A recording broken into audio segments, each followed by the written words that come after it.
Hello friends, मैं Aditya Jain, CS, CS, CMA, CFA का faculty. मेरे पास काफ़ी रिक्वेस्ट आता है कि सर एक वीडियो बनाइए, व्हाट इज़ ग्रे मार्केट।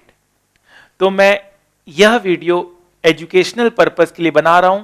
वैसे मैं बता दूं, grey market is not a legal market. तो मैं जो भी यहां पर कहने वाला हूं वो एक एजुकेशनल पर्पस के लिए मैं आपको एक्सप्लेन करने वाला हूं, व्हाट इज़ ग्रे मार्केट। तो आइए, ग्रे मार्केट को समझने से पहले मैं आपको बताना चाहूंगा कि अभी थोड़े दिन पहले हैप्पीएस्ट माइंड की आईपीओ आई थी। ग्रे मार्केट में उसकी प्रीमियम कितनी थी? 75% थी। ठीक है, ग्रे मार्केट में उसकी प्रीमियम 75% थी। इसका यह मतलब हुआ, प्रीमियम का यह मतलब हुआ कि जिस दिन लिस्टिंग होगी इस शेयर की, उस दिन इसकी कीमत 75% ज्यादा होगी। 75% हमें रिटर्न मिलेगा, 75% का उछाल आएगा। हुआ क्या? अब लिस्टिंग हो गई। अब देखिए हुआ क्या, आपको मैं बता रहा हूं। जिस दिन लिस्टिंग हुई उस दिन इसकी प्रीमियम थी 111%, मतलब ग्रे मार्केट प्रीमियम से भी बहुत ज्यादा। ठीक है, तो एक ग्रे मार्केट एक डेफिनेटली एक इंडिकेशन बता देता है कि क्या डिमांड है और क्या यहां पर प्रीमियम जम सकता है, बन सकता है। ये कोई गारंटी नहीं है कि 75% से नीचे नहीं होगा। हो सकता है लिस्टिंग डे के दिन प्रीमियम सारा खत्म हो जाए, रेदर वो डिस्काउंट में कोट हो, बट एक इंडिकेशन है बस। ठीक है, लेकिन कोई गारंटी नहीं है। तो सबसे पहले हमें आईपीओ मार्केट को समझना पड़ेगा। ग्रे मार्केट को समझने से पहले, आईपीओ क्या होता है? जब भी कोई कंपनी को पैसों की जरूरत होती है तो पब्लिक इशू करती है, पब्लिक को अपने शेयर्स अलॉट करती है और पब्लिक बदले में उन्हें पैसे देते हैं। ठीक है, फाइन सर। उसके बाद क्या होता है? वो शेयर लिस्ट हो जाता है स्टॉक एक्सचेंज में। वही चीज दिया गया है, it is the process by which a privately held company becomes a publicly traded company by offering its shares to the public for the first time. Through the IPO, the company gets its name listed on the stock exchange. IPO के बाद वो stock exchange में list हो जाता है। ठीक है, fine.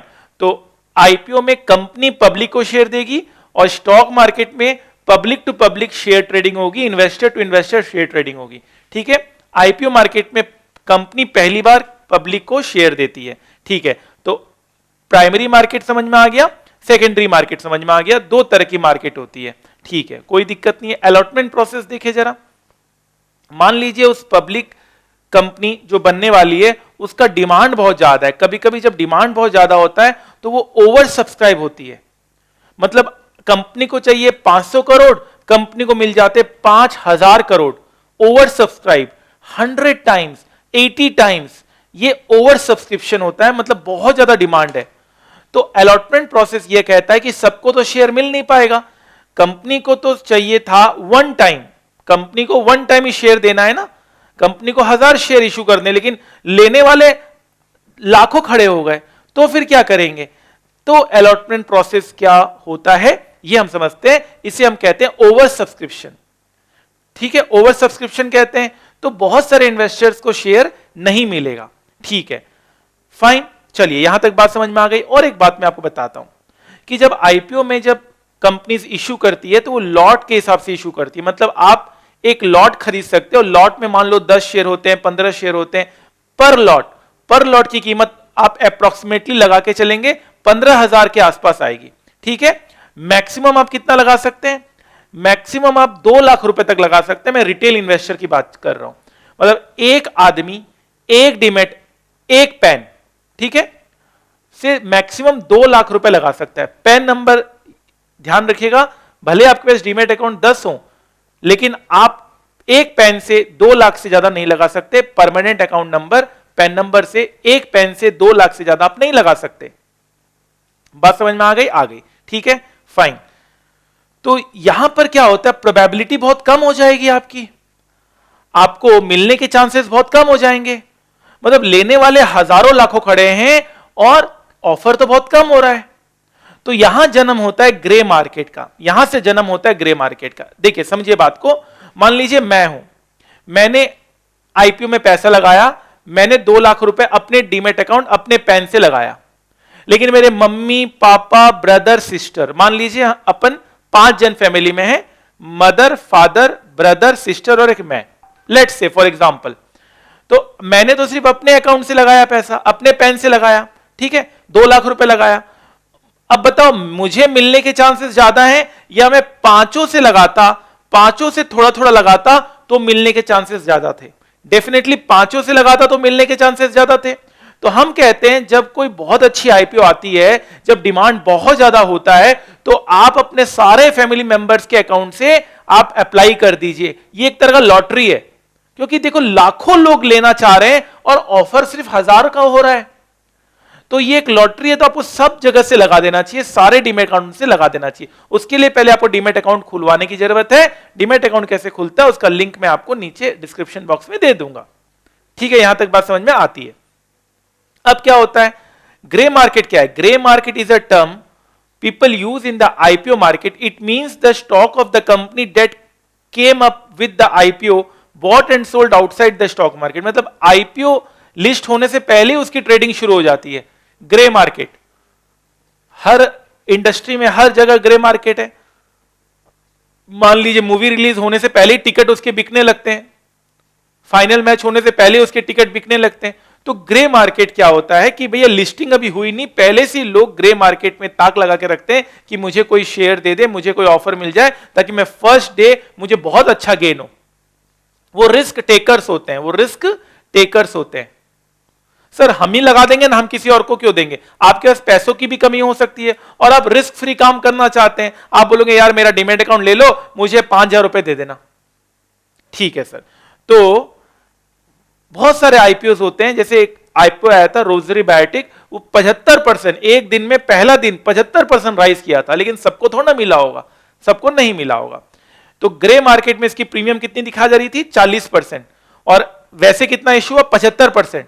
ठीक है, तो आपको अगर 40% मिला होगा तो बैलेंस किसे मिला होगा? जिसने पैसा दिया होगा आपको 40%, आपसे पहले ही आपसे सौदा कर लिया होगा कि मैं तुम्हें पहले दिन ही 40% देना चाहूंगा और मुझे तुम 75, जो भी प्रॉफिट आएगी वो सारी मेरी होगी। 75% अगर प्रॉफिट आई तो सारा बैलेंस आपका, लॉस हुआ तब भी आपका।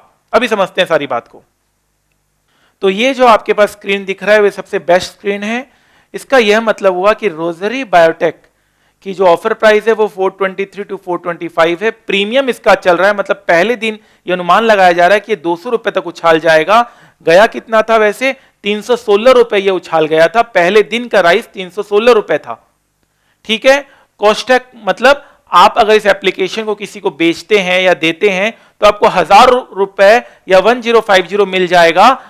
जो अलॉटमेंट हुआ नहीं हुआ सब सामने वाले का हेडेक। आपको पर एप्लीकेशन आपको 1050 रुपए वो दे देगा पर पैन। आपके पास अगर 5 डीमेट अकाउंट डिफरेंट पैन के हैं तो 5000 रुपए हो गए, 10 हैं तो 10,000 रुपए हो गए। ठीक है, फाइन। सब्जेक्ट टू सौदा मतलब होता है अगर अलॉटमेंट होगा तभी आपको मिलेगा। तो अगर अलॉटमेंट होगा तो आपको 6500 मिलेगा। ये पर एप्लीकेशन के हिसाब से रेट दिया गया है, पर लॉट के हिसाब से रेट दिया गया है। फाइन। तो पर लॉट के हिसाब से देखा जाए तो 35 का लॉट है और 200 रुपए, तो 7000 रुपए बनता है ये आपका पर लॉट सब्जेक्ट टू सौदा अप्रोक्सीमेटली। ठीक है, फिर से मैं रिपीट कर रहा हूं, 1050 अलॉटमेंट मिले ना मिले सामने वाला का हेडेक। सब्जेक्ट टू सौदा में अलॉटमेंट मिलेगा तभी आपको ये पैसा मिलेगा। बात समझ में आ गई? आ गई। ये सब रेट कहां पे आते? ग्रे मार्केट प्रीमियम में आते। बहुत सारे वेबसाइट्स ये पब्लिश करते हैं, इसका कोई ऑथेंटिक सोर्स नहीं है और ये लीगल मार्केट भी नहीं है। अब सवाल ये उठता है कि प्रॉफिट जो अगर होगा तो उसमें टैक्स कौन देगा? टैक्स वो म्यूचुअली डिसाइडेड होगा, लेकिन नॉर्मली जिस अकाउंट से लगता है वही टैक्स देता है। ये फिर भी म्यूचुअली डिसाइडेड हो सकता है। फिर एक सवाल उठता है कि ब्रोकरेज कौन देगा? डेफिनेटली जिस अकाउंट से अप्लाई हुआ है उसी से ब्रोकरेज कटेगा, लेकिन अगेन ये म्यूचुअली डिसाइड हो सकता है। ठीक है, फाइन। तो ये सारी बातों से हमें क्या समझना है? हमें यह समझना है कि हम अपने फैमिली मेंबर्स का तो एटलीस्ट यूज करें अकाउंट। अगर इतना बंपर आईपीओ आने वाला है तो हम फैमिली मेंबर्स का अकाउंट क्यों खाली जाने दे रहे हैं? हम एटलीस्ट उनका खुद अपने लेवल पे अप्लाई करें। हम किसी और पे क्यों डिपेंडेंट रहें?